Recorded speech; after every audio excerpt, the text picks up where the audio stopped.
treatments to fight off depression. Are you still crying as much? No more crying? Raquel says a combination of herbs, including bupleurum, St. John's wort, and green tea, helped, along with 3 acupuncture treatments.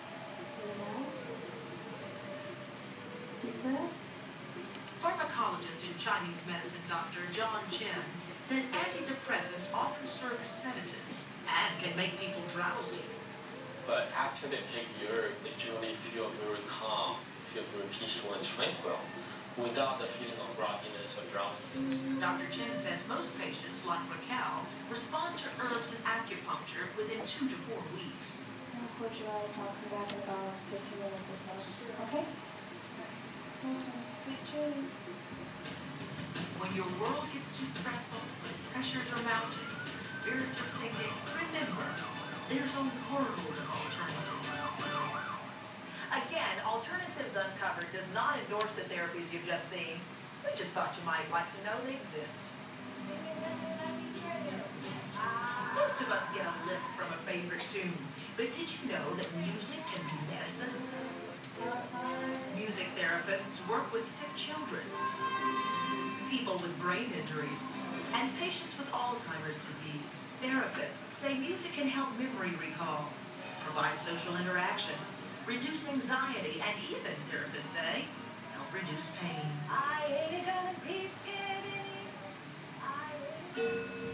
Next, we'll show you how alternative practices are handled across the pond.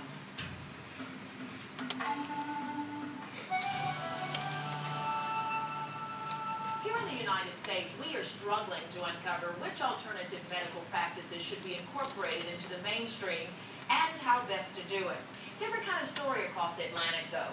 Europe has been involved in the struggle for a long time and is still trying to balance regulation with access. England is probably the freest country to practice because we're protected under common law and anyone is allowed to practice. I'm trying to bring the blood flow down to their venous blood. Duja Purkett is a practitioner of Ayurvedic medicine, a 5,000-year-old healing art practiced in India. And inside the brain, there is a secret brain, which is known as the pituitary gland in the Indian system of medicines. I'm trying to relax them. They can take the more pressure from the outside world. Just this over your face. Tell me if it's going to be comfortable. Is it okay? Shanaz Sharif practices light acupuncture therapy, but her background is far more extensive. I've done physiology and anatomy, reflexology, acupuncture, and using the device. It took about 12 weeks. I'll work on the shoulders today to relieve the stress and to help you to relax more and to sleep better. Graham Dare is a spiritual healer. His training is more divine. I went along to a spiritualist church before healing myself, and through being given spiritual messages and being given healing, I was made better, and that gave me the faith to work myself initially to train as a medium. Purkett, Sharif, and Dare all practice in the United Kingdom, a country whose interest in all things alternative and complementary is ardent. If something new comes up and it's good, it has a way of developing and flowering.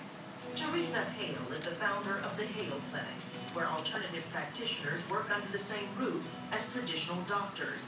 And although the government doesn't regulate most practitioners, few areas are licensed. Hale sees to it that her people have extensive training. But the Hale Clinic, they have to have usually anything from 3 to 5 years full-time training. And they have to have a number of years experience before they can start practicing. But anyone, in England as a whole, anyone could sort of put a plate on their door and say, I'm an acupuncturist, which in a way is quite dangerous. I think what's been a counterbalance of it is there's been a lot of publicity in our newspapers about complementary medicine. We have 5 pages a week of health and well-being, and so this has expanded terrifically in the last 2 years. And to some extent is due to the sort of not just health, but alternative health as well. Christine Doyle is the health editor of London's Daily Telegraph. Readers will come across everything from new types of antibiotics to new ideas in alternative medicine. I think the whole object of it is to try and inform people and illuminate and to give them the comparisons between what's available through their doctor and what's available in a complementary way, and to strike a sort of middle balance really as to how both types of medicine can help them. So we want to help them to be able to choose what's best for them in any particular situation, I think. And what's best in alternative medicine is not always clear. Britain's Parliament is trying to get a grasp on this ever-expanding field without restricting the opportunity for growth and development. I think an obvious trend for complementary medicine at the moment is towards more organisation and regulation. It is a disorganised field, I have to say. Lord Edward Baldwin has co-chaired the Parliamentary Group for Alternative and Complementary Medicine since 1992. He said the goal is to promote alternative medicine, keep abreast of what's going on in the outside world, and encourage integration with more conventional treatments. Slowly, I think we're coming through that into what one would love to see is a harmonisation, or at least an integration of all forms of medicine for the benefit of the patient in the fullness of time, but it will be a slow process. Generally speaking, most people in the complementary alternative medical world believe that some form of regulation, preferably statutory regulation, is the way forward. And we are gradually moving in that direction at the moment. David Tredennick, a member of the House of Commons, is another member of the Parliamentary Group for Alternative and Complementary Medicine. What we want to see is the integration of complementary medicine into mainstream medicine, so it is truly a holistic service. While integration seems to be the trend in the UK, Lord Baldwin says other countries in Europe have different ideas. In France, they tend to be restrictive to the extent that many therapies can only be practiced by a doctor. I think that a lot of the same attitude prevails in Italy, Spain and Greece. In Germany, alternative practitioners must go through a program known as Higher Practica, which is a basic 4-year training that all complementary practitioners do, and then they specialise. And it gives them a basic grounding in anatomy, physiology, pathology, what they can treat, what they can't. In France, you're seeing mainly doctors practising homeopathy and herbalism, and you're finding a lot of it in the pharmacies there, both in Germany and in France, but they're nearly all licensed. Derek Wolf is an alternative practitioner in England who trained under Germany's Higher Practica. Nobody in Germany may practice anything, including foot reflex zone and etheric oil or whatever, unless they have this permission called the permission to be a chiropractor. The German model for packaging alternative herbal medicines is very similar to prescription drug packaging in the United States, complete with instructions, ingredients, dosages, contraindication warnings, and other details that are not usually included in most herbal supplements, which Wolf says is just common sense, and people need to take responsibility for their choice to pursue alternative medicine. Everybody should begin to take more responsibility for their own health. Now, if we cut down their choices too much, we're taking away this responsibility. I would rather build the responsibility than cut down their opportunities.